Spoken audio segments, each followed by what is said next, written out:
ഒപ്പം ആന്തരിക അവയവങ്ങളുടെ കൂടുതൽ വിശദമായ പരിശോധന ആവശ്യമാണെങ്കിൽ അതുകൂടി നടത്തേണ്ടതുണ്ട്. മരണത്തിൽ അസ്വാഭാവികതയുണ്ടെങ്കിൽ അതിപ്പോൾ പലതരത്തിലുള്ള സംശയങ്ങൾ ഉണ്ടാകാം.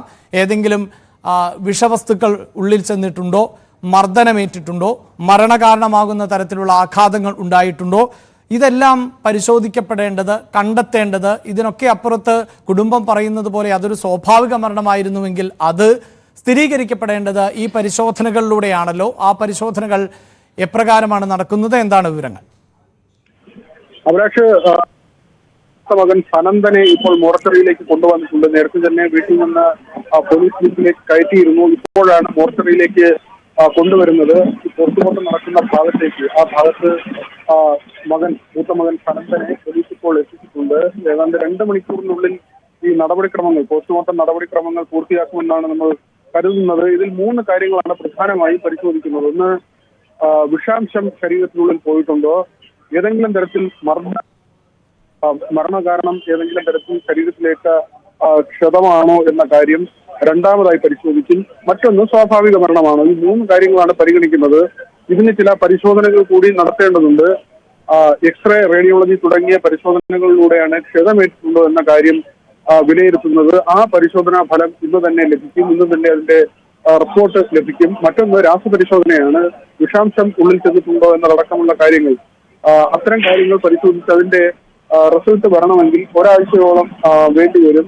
അങ്ങനെയാണെങ്കിൽ ഒരാഴ്ച കഴിഞ്ഞ് മാത്രമായിരിക്കും അത്തരം കാര്യങ്ങളിൽ ഒരു സ്ഥിരീകരണം ഉണ്ടാകുക. സ്വാഭാവിക മരണമാണോ എന്നത് ഇന്നത്തെ പരിശോധനകളിൽ അത് പ്രാഥമികമായ പരിശോധനയിൽ മനസ്സിലാക്കും. പക്ഷേ എന്തായാലും ഒരു ആഴ്ച വേണ്ടിവരും. ഈ വിഷാംശത്തിന്റെ കാര്യം സ്ഥിരീകരിക്കണമെങ്കിൽ ഒരാഴ്ച വേണ്ടിവരും. അതുകൊണ്ട് തന്നെ ഈ പരിശോധനയ്ക്കുള്ള സാമ്പിളുകളെല്ലാം ശേഖരിച്ചു കഴിഞ്ഞാൽ പിന്നെ മൃതദേഹം വീട്ടുകാർക്ക്, ബന്ധുക്കൾക്ക് വിട്ടു നൽകുന്നതിന് മറ്റ് നിയമപ്രശ്നങ്ങളോ സാങ്കേതികമായ ബുദ്ധിമുട്ടോ ഇല്ല. അവർക്ക് മൃതദേഹം വിട്ടുകൊടുക്കുക എന്ന നടപടിക്രമം പൂർത്തിയാക്കുക, അത് അങ്ങനെ വിട്ടുകൊടുക്കുമെന്ന് RDO നേരത്തെ തന്നെ വ്യക്തമാക്കുകയും ചെയ്തിരുന്നു. ഈ പരിശോധനകൾ നടത്തുന്നത് തന്നെ പരാതി ഉയർന്ന സാഹചര്യത്തിലാണ് ദുരൂഹതകളും സംശയങ്ങളും ഉയർന്നു വന്നിരുന്നു. അവിടെ പോലീസിനെ സംബന്ധിച്ച് ഈ പരിശോധന പൂർത്തിയാക്കുക എന്നത് വളരെ പ്രധാനപ്പെട്ട ഒരു കാര്യമാണ്. അങ്ങനെ ആ പരിശോധന നടത്തിയ ശേഷം മൃതദേഹം വിട്ടുകൊടുക്കാനാണ് തീരുമാനിച്ചിട്ടുള്ളത്. വലിയ വിവാദമായ സംഭവം തന്നെയാണ്. വർഗീയമായി പോലും ധ്രുവീകരണത്തിന് ഇടവരുത്തുന്ന തരത്തിൽ ചർച്ചകൾ വഴിതിരിഞ്ഞു പോയ ഒരു സംഭവമാണ്. നാട്ടുകാർ ഇതിൽ സംശയം പ്രകടിപ്പിക്കുകയും പോലീസിന് പരാതി നൽകുകയും ചെയ്തിരുന്നു. ഹൈക്കോടതിയിലേക്ക് വീട്ടുകാർ പോകുന്ന സാഹചര്യം ഉണ്ടായി. കല്ലറ തുറക്കരുതെന്ന് ആവശ്യപ്പെട്ടാണ് അത്തരമൊരു ഹർജി നൽകിയത്.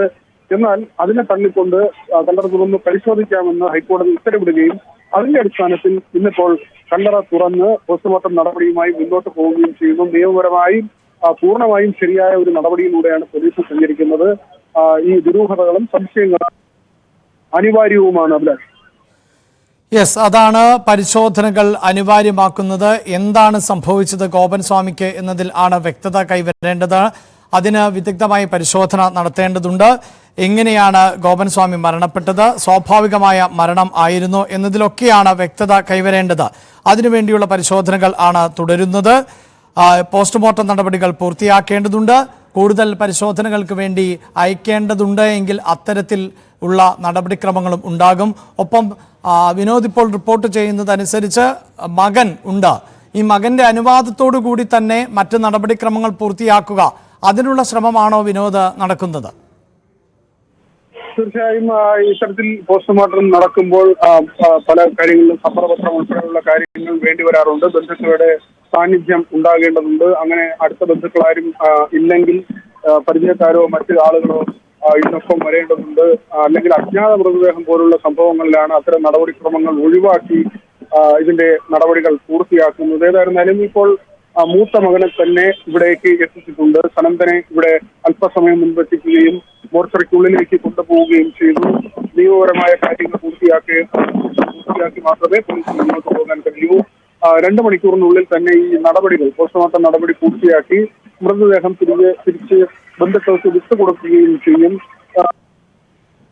ഒരു സാഹചര്യമില്ല. കാരണം നമ്മൾ നേരത്തെ സൂചിപ്പിച്ചതുപോലെ തന്നെ ഇതിൽ ചില പരിശോധനകളാണ് നടക്കുന്നത്. എങ്ങനെയാണ് ഈ മരണം സംഭവിച്ചത് എന്നതിലാണ് സ്ഥിരീകരണം ഉണ്ടാകേണ്ടത്.